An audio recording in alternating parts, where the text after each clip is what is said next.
Viola Desmond Won't Be Budged by Jody, Nyasia Warner, and Richard Rudnicki.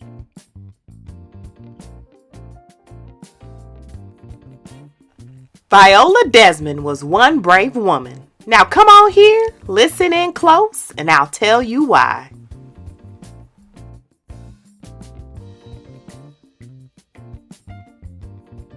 It was a day with a zing in the air when Viola set out on her way. She waved to Gladys and Susu, who worked for her at Vi's Studio Beauty Parlor. Then she stepped into her car and drove away.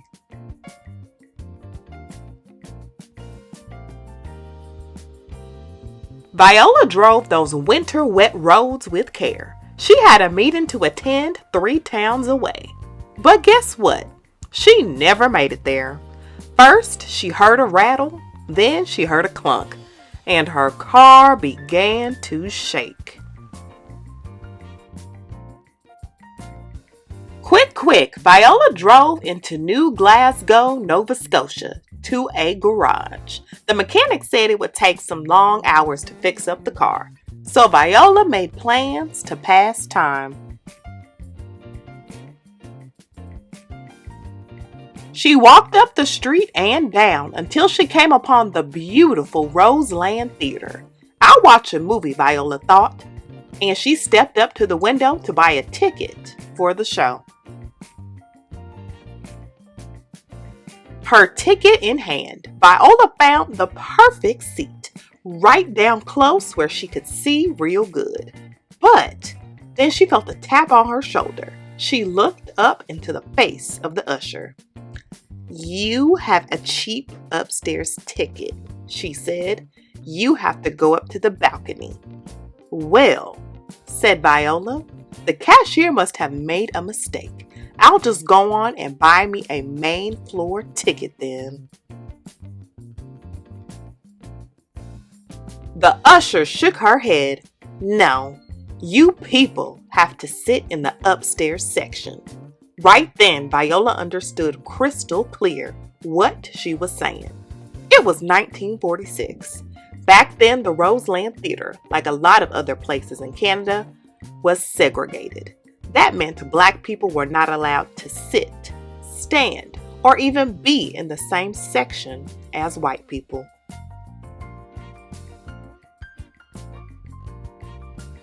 Viola felt sad. Viola felt scared. But most of all, Viola felt mad. "Look," she said, "I'm willing to pay the right price, and this is the seat I want, so I'm not moving." "Well," said the usher and went to tell the manager. "Well," said the manager and went to phone the police. And before you knew it, all 3 of them came up to Viola to insist that she move to the balcony.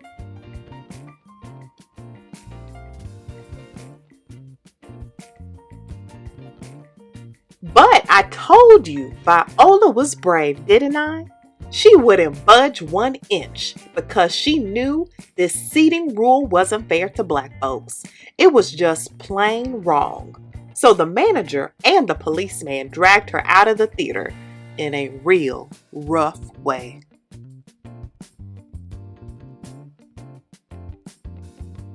They took Viola to jail. Can you believe it? She sat on a hard bench all night long and tried to keep her spirits strong.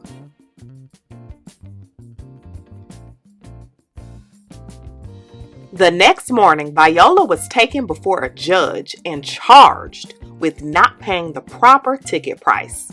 She tried to explain that she was happy to pay more for a downstairs ticket, but they didn't listen to her none.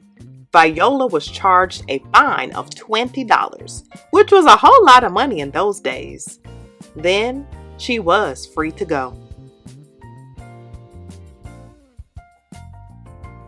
Viola was glad to be back home to her beauty parlor. When people came by to visit, she told them what happened to her in New Glasgow. The story made them angry too.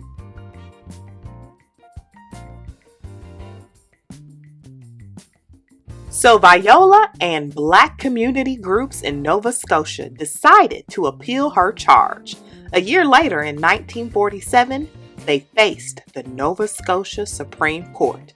But the judges there sure didn't want to talk about racial segregation. They said Viola's case had been fair, and they canceled her appeal right there.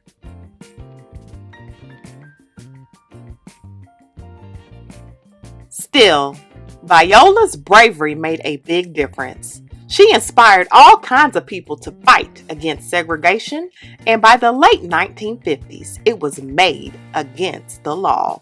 So come on and join me in saying thank you to Viola Desmond, a real hero who sat down for her rights.